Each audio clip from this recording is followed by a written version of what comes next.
ya mantenerla no es verdad que va a presionar a la parte haitiana privada para detener la obra. Eso hay que buscarle otra salida. No es una invasión, no es una ocupación, no es una intervención, es un apoyo, ya usted lo señaló, incluso en la parte policial, a la policía haitiana. O sea, el mundo estaba encaminando hacia la paz, pero para Hamas, que tiene esa posición radical, eso no es bueno porque se están quedando sin argumentos para existir.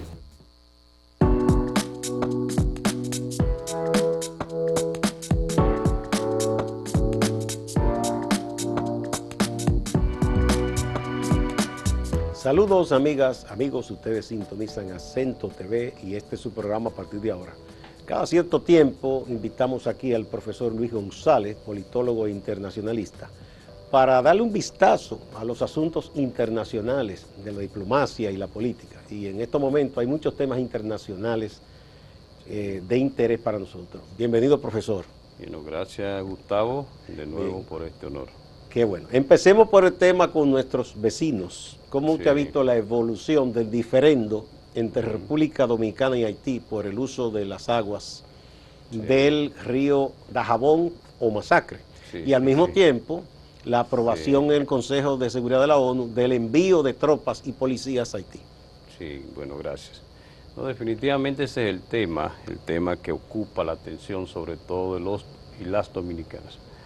Porque es nuestro vecino haitiano, nuestra frontera terrestre única. Hay otros países con los que tenemos, y además de esa relación histórica que hay entre República Dominicana y Haití, encuentros y desencuentros, diría, momentos en que hemos estado más o menos bien estables en las relaciones y otros en que... Incluso de colaboración, porque en la restauración ellos colaboraron con nosotros. Correcto. Y nosotros como ellos hemos colaborado muchas veces. Y nos hemos mantenido en colaboración, y si hay un país en el planeta que apoya a Haití, directa o indirectamente, como usted lo quiera decir, es República Dominicana.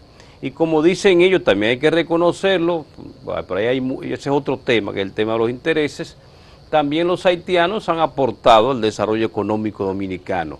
Ese es un tema ya para hablarlo con más detalle, con economistas, pero el hecho de que estén aquí, esa mano de obra, ya también... No, y que nos compran los productos también. Y nos compran los productos, mercado somos nuestro. El mercado, bueno, el socio comercial después de Estados Unidos. Y en algunos productos, número uno, primer socio comercial.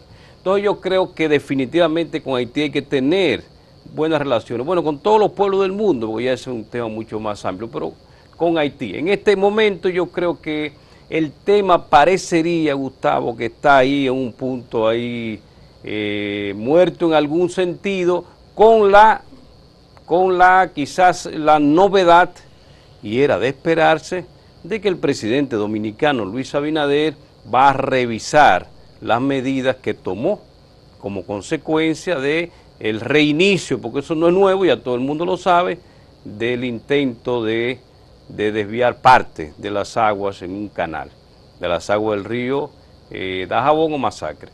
En este momento creo que lo nuevo, Gustavo, es que el presidente, para bien de la República Dominicana, porque cada día por el mismo tema económico que dijimos, comercial, pierde los productores dominicanos, sobre todo de huevos, entre otros, y también el mercado haitiano, el pueblo haitiano llano que necesita también sus productos. Y sobre todo no se ve salida porque ellos continúan, primero porque las autoridades haitianas, precisamente porque no hay un control real del Estado, en parte dijeron que eso era privado, después algunos ministros reconocen, el mismo Ariel Henry no está claro, en medio confuso su punto de vista, y es por eso... que él tiene miedo a perder popularidad porque hay sectores allá agitando con ese tema. Que de hecho la popularidad la ha perdido mucho porque hay sectores precisamente que están, quizás ya eso es un tema más profundo también, de los que apoyan al capitán Barbecue, capitán de la ex capitán de la policía haitiana. Entonces yo creo que ese es, Gustavo, el elemento fundamental. Ver si eso se va levantando, eso no va a enviar un mensaje no se crea, primero el presidente dominicano Luis Abinader ha rectificado creo que en 20 o 25 veces en 3 años que tiene. O sea, toma una medida, algunas veces la ha echado atrás de inmediato porque se da cuenta. Yo no lo veo mal, señor, en el ser humano peor es tú mantenerte revolcándote en el fango por no reconocer que cometiste un error. Y es como dice a veces... que una medida no ha dado el efecto que no ha dado el efecto que... Entonces, en este caso, yo no veo mal por un lado eso, y segundo, es que hay que hacer algo. Ya mantenerla no es verdad que va a presionar a la parte haitiana privada para detener la obra. Eso hay que buscarle otra salida. Y ahí entonces inserto el otro punto, Gustavo. Y es que la comunidad internacional, gracias al llamado que hicieron el presidente dominicano, Luis Abinader, lo cual voy a explicar ahora que la comunidad internacional ni lo menciona en ningún momento, ni le agradece, ni reconoce que el presidente dominicano ha sido uno de los que en todos los escenarios, llevó ese discurso, en todos los foros lo ha hecho. Naturalmente el secretario general de la ONU, Antonio Guterres, y Ariel Henry en representación de Haití, que como parte ha llamado, ha solicitado ese apoyo. No es una invasión, no es una ocupación, no es una intervención, es un apoyo, ya usted lo señaló, incluso en la parte policial, a la policía haitiana. Queda poca cosa, pero ellos tienen sus instituciones un poco débil, precisamente por eso lo que se plantea es incluso así dice la resolución 2699 del 2 de octubre del año 2023, y ahí voy precisamente con la resolución.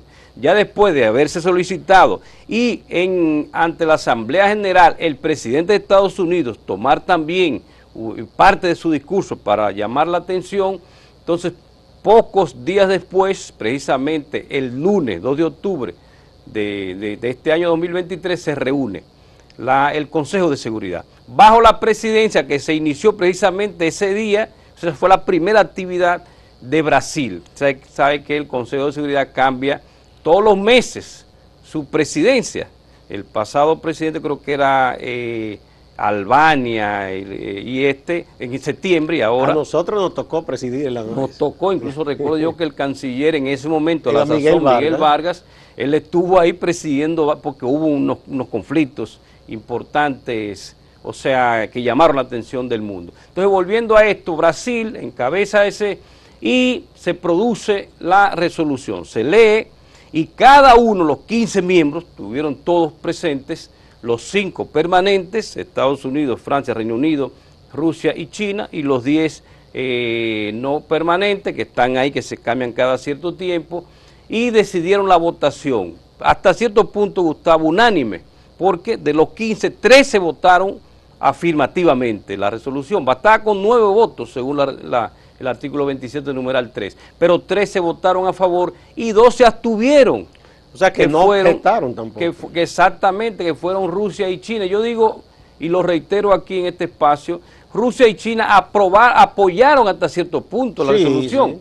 Porque si hubieran querido no apoyarla, pudieron haberla vetado, votado en contra, porque eso lo establece el artículo 27, numeral 3, la posibilidad de que un voto de los 5 permanentes, entonces negativo o en contra, eso veta la resolución y por tanto no pasa, hay que reintroducirla de nuevo, incluso redactada diferente y bajo otro esquema de debate. Pero Rusia y China, reitero, hasta cierto punto apoyaron en fondo porque están de acuerdo que con Haití hay que hacer algo, pero quizás en la forma no, y es por eso que la resolución pasa para bien de Haití, y esperemos que en los próximos días pues entonces se produzca ya en el terreno ese apoyo. Bien, vamos a una primera pausa, profesor.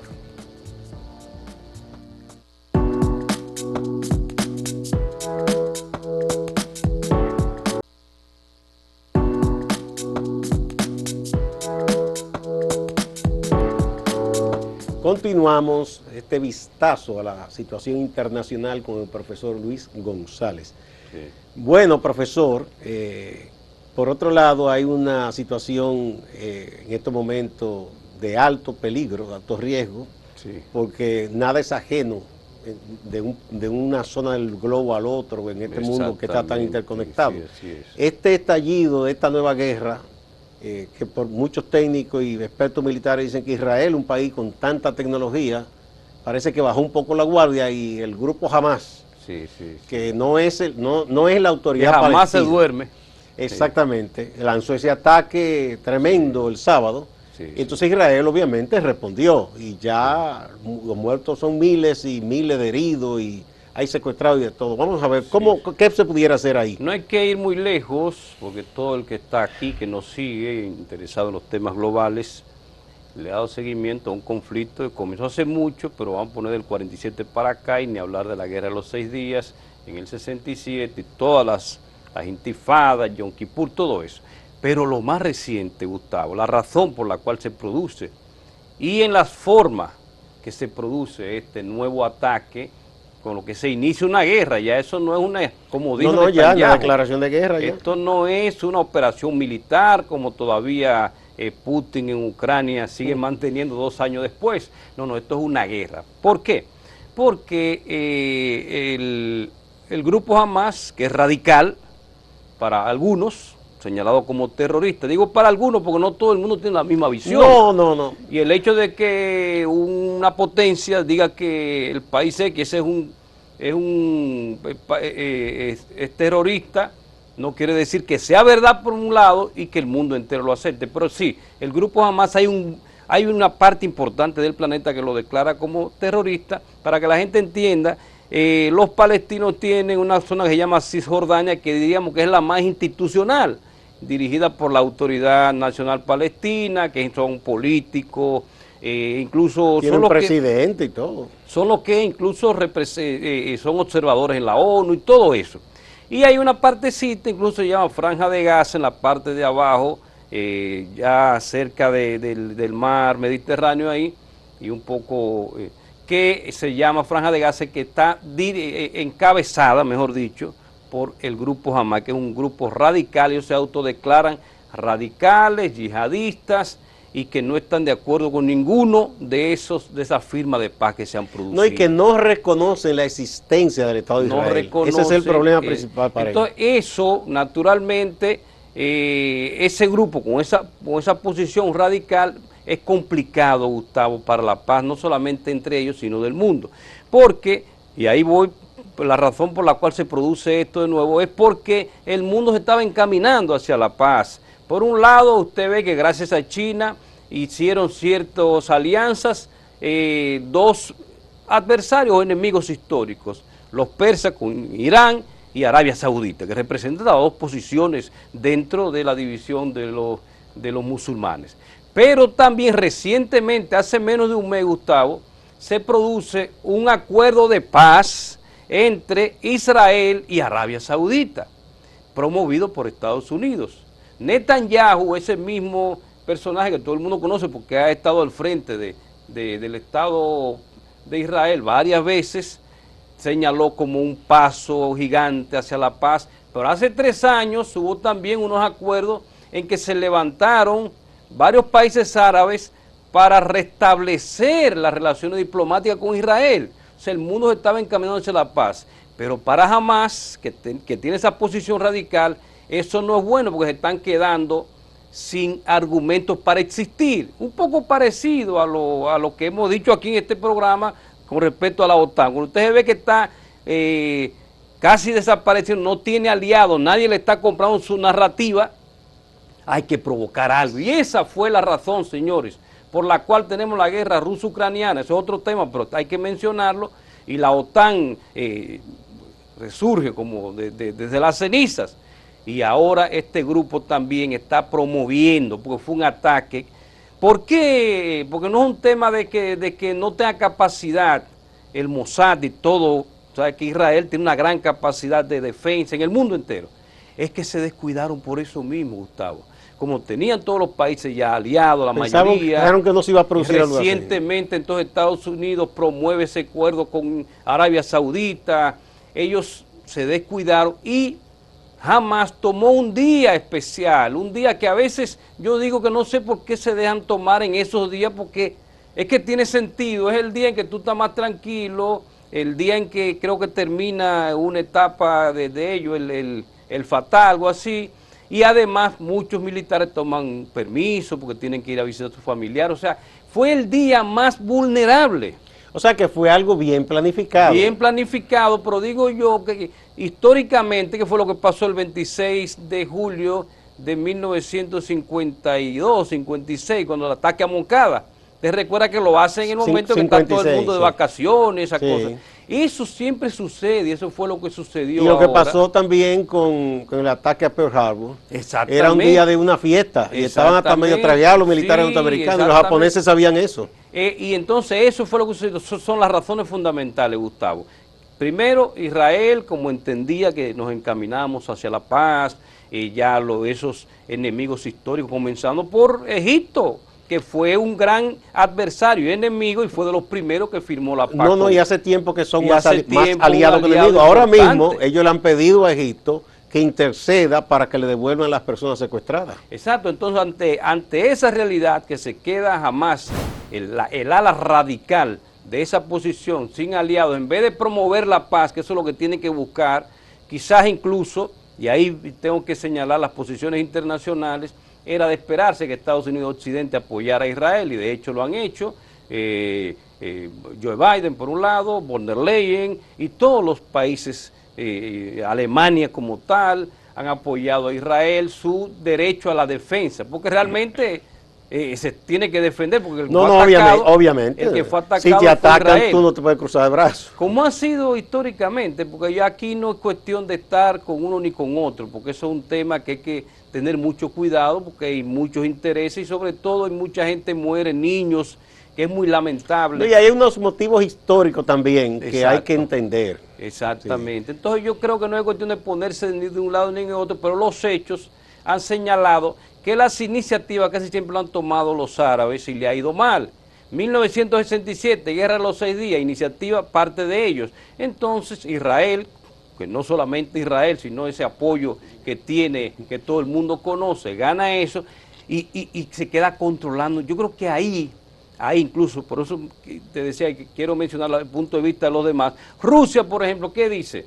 Vamos a detener esa guerra, pero hay que retomar los acuerdos de paz volviendo a la frontera del 67. Entonces, Israel dice que es imposible volver a eso porque es una zona que no puede defender. Entonces, mientras sigamos así, eso va a pasar toda la vida sin llegar a un acuerdo. Pero hay una cosa concreta, profesor. Sí.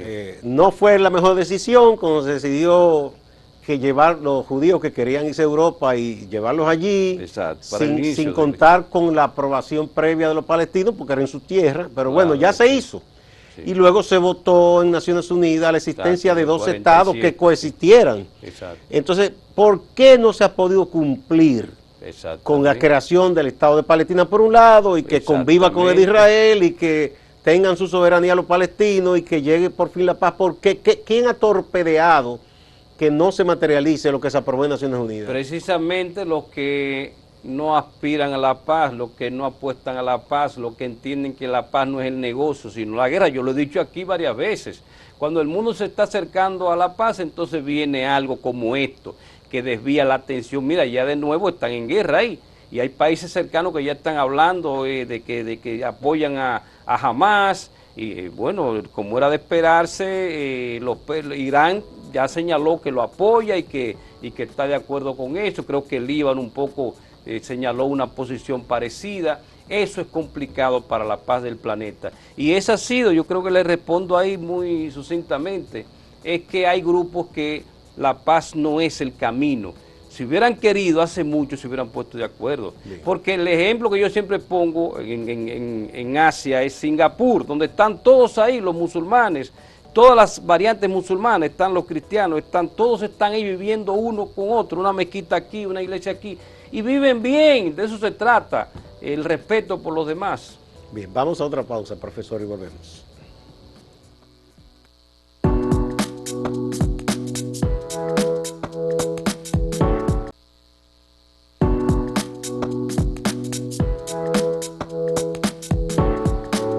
Continuamos con el profesor Luis González, politólogo y analista de temas internacionales. Bueno, usted tiene un viaje interesante ahora, profesor. Cuénteme de eso. Sí, estoy saliendo a China, invitado por el tercer foro de la Franja y la Ruta. Para que la gente entienda, en este año 2023 se cumplieron 10 años de la propuesta, de la iniciativa de la Franja y la Ruta por el presidente Xi Jinping. Se produjo en el 2013 en Kazajstán. Y luego de eso ha habido reuniones ministeriales en el 2015, pero foros para debatir y ver cómo va avanzando la iniciativa, se han producido 3. El primero en el 2017. En ese 2017 ya incluso Panamá había firmado relaciones, fue el primer país de esta región que se adhiere a la iniciativa de la Franja y la Ruta. Luego en el 19, el segundo foro, 2019, también se revisó, ya para ese momento eran más países los que eran parte de la iniciativa a nivel global y más países a nivel latinoamericano. Ya en el 19 la República Dominicana se había adherido a la iniciativa de la Franja y la Ruta, con en ese momento a la sazón un presidente Danilo Medina y el canciller Miguel Vargas, ya hasta cierto punto, y participamos en ese segundo foro. No recuerdo a qué nivel, no recuerdo qué funcionario, creo que el embajador de nosotros allá, que sigue estando allá, Bruni Garavito.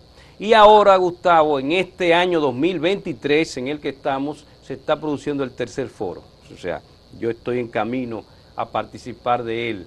En el día 12 de este mes de octubre comienzan algunas actividades de visita importantes, pero se inaugura para el mundo con la presencia de 134 estados del mundo representados ahí, incluyendo jefes de estado, líderes del más alto nivel, el 16 de octubre en Beijing, en el Gran Salón del Pueblo. Entonces 17 y 18, esos 3 días se va a debatir sobre la iniciativa, la propuesta, las conclusiones, la propuesta de transformación para el mundo, para que al final lograr, y ahí se reitera siempre Xi Jinping su discurso de construir todos juntos la comunidad de destino compartido para la humanidad, incluyendo el tema de la paz. Y ese es en síntesis Yo voy invitado en mi calidad, Gustavo, de director del Centro de Análisis de Estudios Internacionales de la Universidad del Caribe, del Calley, porque es un subforo de think tanks, para estudiosos del tema chino y de la Franja y la Ruta a nivel global. Me gustaría que usted le explique rápidamente a los amigos que no están tan empapados, ¿cuál es la finalidad de esa propuesta de China de la Franja y la Ruta?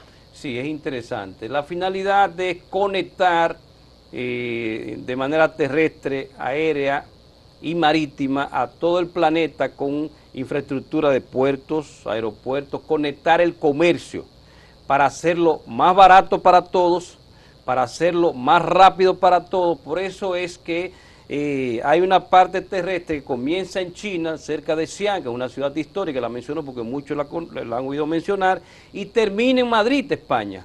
Un recorrido de 13.026 kilómetros desde ahí. Entonces eso reduce en unos 10 o 15 días. Estaría conectado con un gran proyecto de ferrocarriles. Exactamente, que pasa por 8 o 10 países, todo lo de Asia Central, entra a Europa, pasa por Alemania y llega hasta... Esa es la idea, para evitar esa ruta que es más larga y más costosa.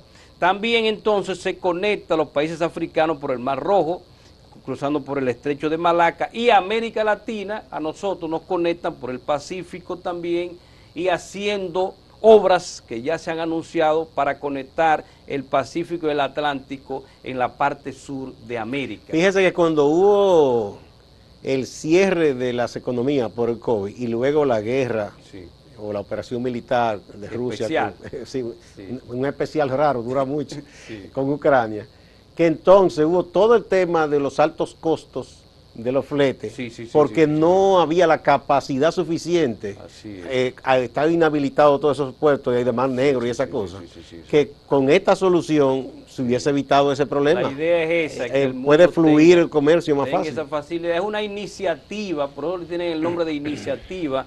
Hay más de 134 países del mundo que se han adherido, incluyendo países europeos. Naturalmente Estados Unidos no es de los países que se ha adherido, pero esa es la idea en síntesis, Gustavo, una iniciativa para conectar el mundo, para el comercio, para seguir promoviendo un mundo donde el comercio, el libre comercio, parecería una contradicción, pero que no está promoviendo precisamente es China, con el apoyo de todo el que entienda que debemos tener un mejor intercambio comercial. Y lo comercial. de ruta es porque en antigüedad hubo la ruta de la seda. Ah, muy bien, exactamente. Por eso se llama nueva ruta de la seda, la franja y la ruta, porque hubo una primera ruta de la seda, pero conectaba todo China hasta Europa, y ahora esta pretende conectar. Que se vendían esos tejidos chinos famosos, ¿verdad? Exacto, que era la seda y el secreto de lo que era la seda, que era de origen animal.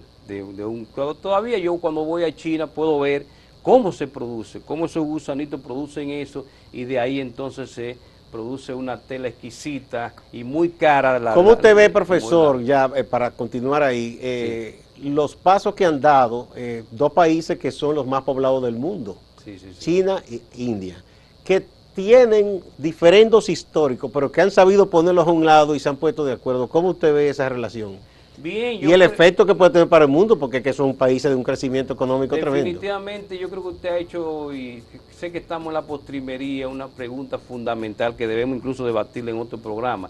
China e India tienen una gran responsabilidad con el planeta, por eso que yo siempre he dicho, ellos deberían echar a un lado, o ponerse de acuerdo, mejor dicho, resolver unos asuntos que tienen ellos limítrofes, porque el mundo depende mucho de ellos. Y quiero aprovechar en un segundo para felicitar a la vicepresidenta de la República Dominicana, que ha estado visitando oficialmente a India y fue recibido al más alto nivel, lo que significa que se fortalecen las relaciones entre República Dominicana e India, y felicito al embajador Ramón Bagani, el embajador de India aquí en República Dominicana, que ha promovido esa visita. Bien, muchas gracias, profesor. Buen viaje. Cuando usted venga nos traerá noticias interesantes. Desde allá, porque el mundo está conectado. Bueno, muchas gracias. Igual a ustedes, amigas y amigos. No se vayan. Hay más en Acento TV y Acento Portal.